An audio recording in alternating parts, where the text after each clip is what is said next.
Hi, welcome back. In today's video, I'll show you how to renew your hosting or domain on Hostinger. Renewing your domain is important to keep your website active and accessible. The process is simple, and I'll guide you step by step. First, log into your Hostinger account.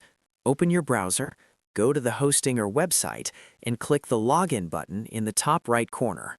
Enter your credentials and access your dashboard. Once inside your dashboard, go to the left-hand menu and click on Domains. This will open the Domain Management page, where all your domains are listed. Find the domain you want to renew. If you have multiple domains, double-check the name to make sure you select the correct one. Next to the domain, click the Renew button to start the renewal process.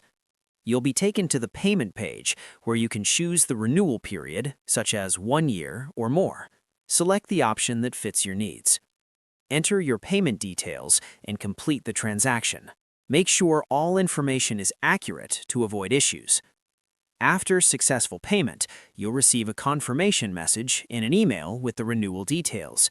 And that's it. Your domain is renewed and your website remains active.